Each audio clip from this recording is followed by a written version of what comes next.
Bismillahirrohmanirrohim. Assalamualaikum warahmatullahi wabarakatuh. Selamat berjumpa anak-anak di pelajaran IPA.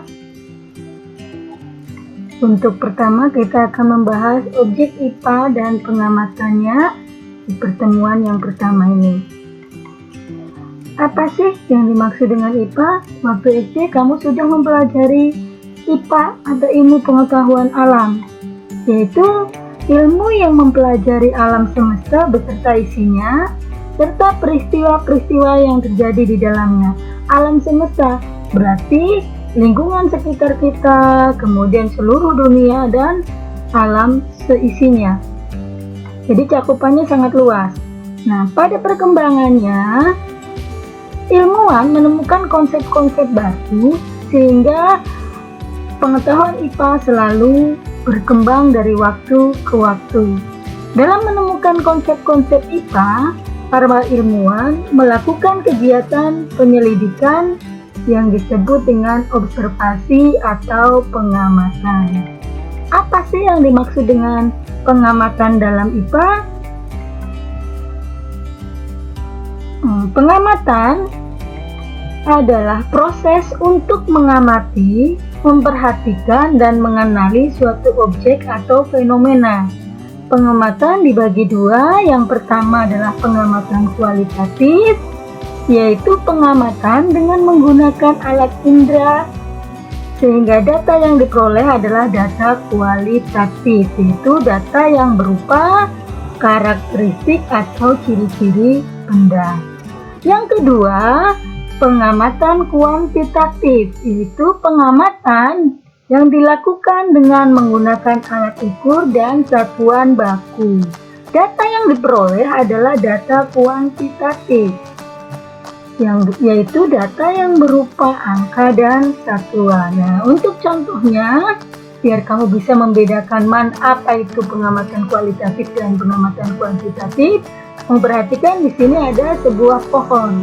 Kita amati, maka kita akan bisa melihat yang pertama adalah daunnya berwarna hijau. Pohon ini daunnya berwarna hijau.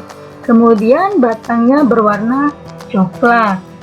Hijau dan coklat itu adalah warna, ini masih termasuk dalam data kualitatif. Kemudian kamu bisa mengukur, tinggi pohonnya misalnya 1 meter.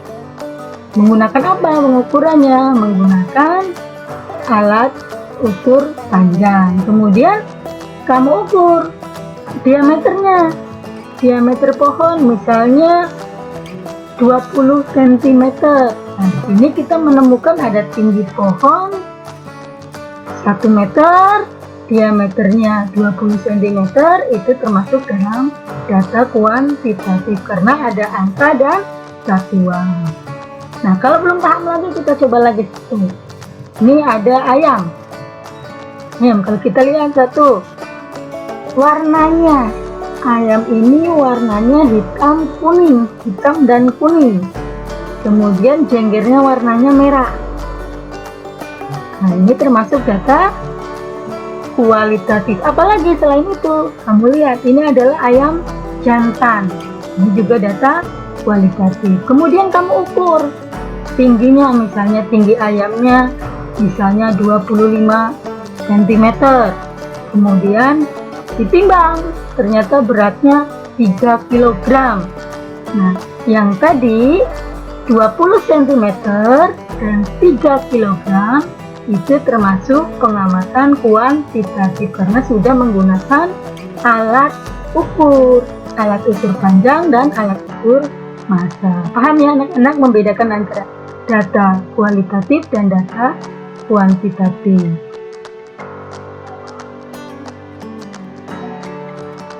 IPA berkembang melalui proses penelitian. Penelitian dilakukan ilmuwan harus melalui langkah-langkah yang terencana dan sistematis. Jadi, tidak boleh melakukan penelitian tapi tidak terencana. Hanya kebetulan saja, itu bukan penelitian namanya. Nah, namanya penelitian itu harus terencana dan sistematis untuk memperoleh informasi yang dapat dipertanggungjawabkan secara ilmiah. Dan penelitian yang dilakukan agar bisa dipertanggungjawabkan secara ilmiah, diperlukan langkah-langkah metode ilmiah. Langkahnya apa saja? Yang pertama, merumuskan masalah. Yang kedua, mengumpulkan informasi atau data-data yang berkaitan dengan perumusan masalah tadi. Kemudian menyusun hipotesis berdasarkan data-data yang diperoleh, kita melakukan dugaan sementara atau menyusun hipotesis. Selanjutnya, pengujian hipotesis dilakukan dengan cara melakukan eksperimen atau percobaan. Ini adalah langkah yang keempat. Langkah selanjutnya, dari hasil percobaan ini kemudian dianalisis hasilnya. Bagaimana hasilnya?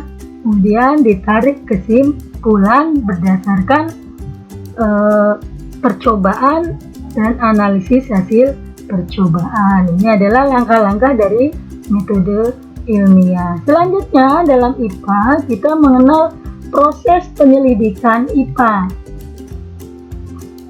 Proses penyelidikan dalam IPA dibedakan menjadi tiga proses, yaitu pengamatan, inferensi, dan mengkomunikasikan. Pengamatan adalah proses mengumpulkan data dan informasi benda yang diselidiki, dapat dilakukan dengan indera maupun alat. Inferensi adalah merumuskan penjelasan berdasarkan data dan informasi yang telah dikumpulkan, dan penjelasan itu digunakan untuk menemukan hubungan antar aspek yang diamati dan membuat hipotesis. Selanjutnya, mengkomunikasikan. Setelah adanya hipotesis, kemudian dikomunikasikan penyelidikannya. Pengkomunikasian penyelidikan bisa dalam bentuk tulisan maupun lisan. Misalnya dalam bentuk laporan, atau lisan itu misalnya seperti seminar-seminar. Nah, data yang dikomunikasikan itu harus data-data yang bisa dipertanggungjawabkan. Menggunakan apa? Menggunakan penyajian data, misalnya melalui tabel, grafik, bagan, atau gambar. Nah, sikap peneliti. Siapa sih yang boleh menjadi peneliti?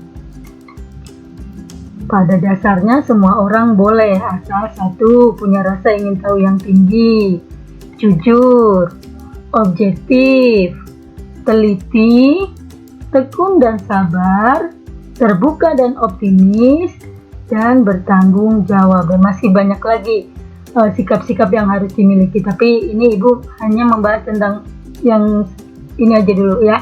Rasa ingin tahu yang tinggi mendorong orang untuk penasaran, kemudian dia akan menyelidiki sesuatu hal.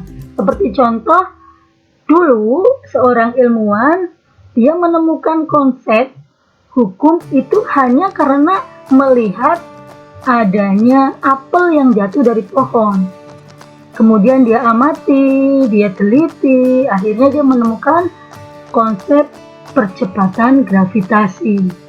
Nah, ini yang dilakukan oleh Sir Isaac Newton. Kemudian bertanggung jawab, ini yang sangat penting. Tadi dikatakan siapa saja boleh jadi peneliti, tapi harus bertanggung jawab. Apa syarat bertanggung jawabnya? Dia memiliki ilmu yang memadai dalam hal penelitian tersebut. Jangan sampai tidak punya dasar ilmu, tapi melakukan penelitian yang di luar kemampuannya. Misal, dia tidak memahami atau tidak menguasai ilmu mikrobiologi, tiba-tiba membicarakan atau bersikap seperti ahli dalam bidang mikrobiologi. Misalnya yang sekarang nih, yang musim lagi, itu pandemi COVID-19. Nah, di sini kamu harus pintar menyaring informasi karena informasi bertebaran sekali. Nah, caranya bagaimana? Kamu lihat apakah orang yang memberikan informasi tersebut didasarkan pada ilmu yang dia miliki atau hanya sekedar katanya. Jadi ini ya, harus bertanggung jawab. Objek IPA. Objek yang dipelajari dalam IPA adalah seluruh benda di alam dengan segala interaksinya. Untuk dipelajari pola-pola keteraturannya. Nah, objek apa saja yang dipelajari dalam IPA? Kita bisa membedakan satu, objek IPA berdasarkan jenis bendanya. Kita mengenal ada dua macam objek IPA, yaitu objek biotik dan objek abiotik. Objek biotik adalah objek yang berkaitan dengan makhluk hidup. Contohnya misalnya ada bangau, sapi, tupai, pohon, rumput, katak, burung, ikan, itu termasuk dalam objek biotik. Kemudian yang selanjutnya ada objek abiotik, yaitu objek yang berkaitan dengan benda mati.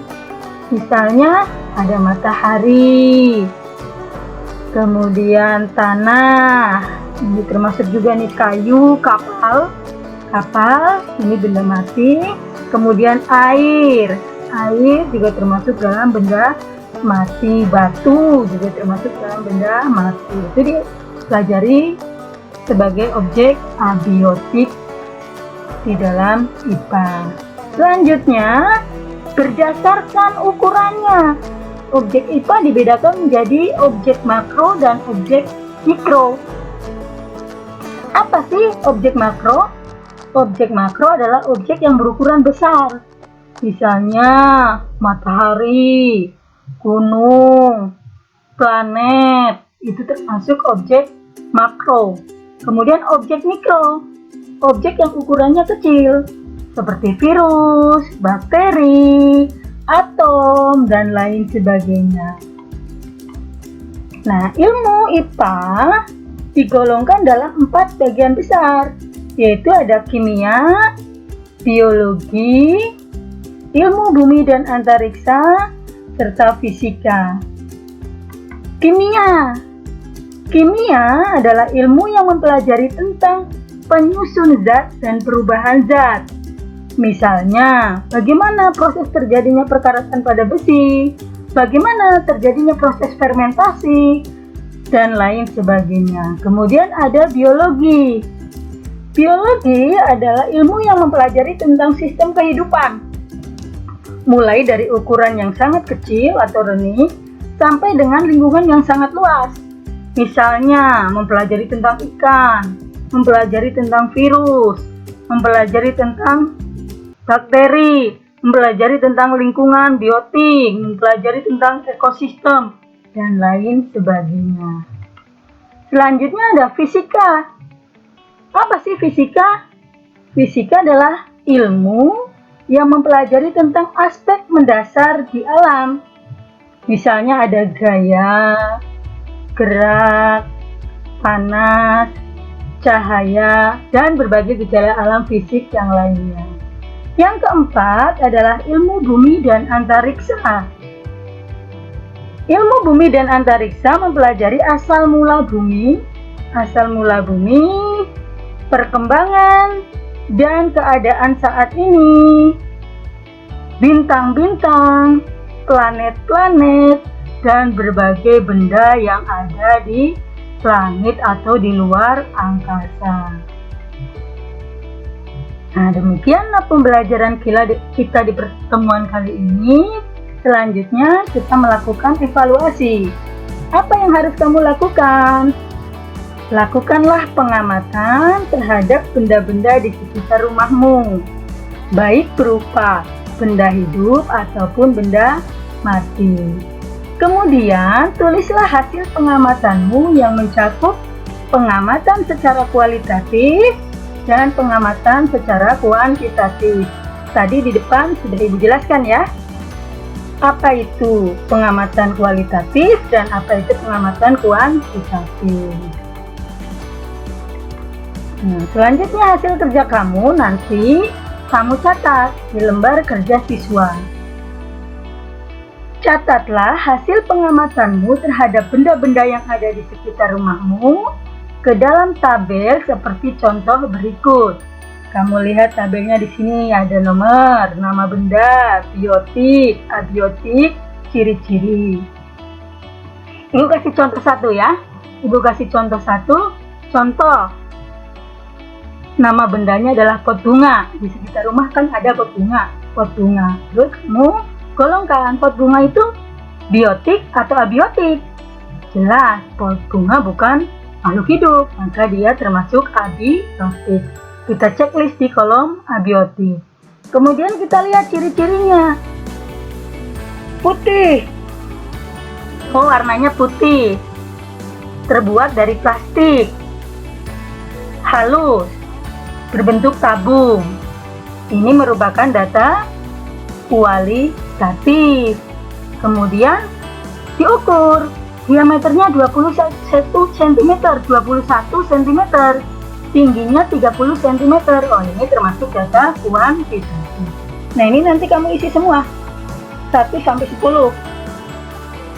Boleh benda apa aja. Batu boleh, batak boleh, ayam juga boleh, terserah kalian. Nah, demikian pembelajaran untuk kali ini. Terima kasih atas perhatiannya. Semoga kalian paham. Assalamualaikum warahmatullahi wabarakatuh. Selalu tetap semangat dalam belajar.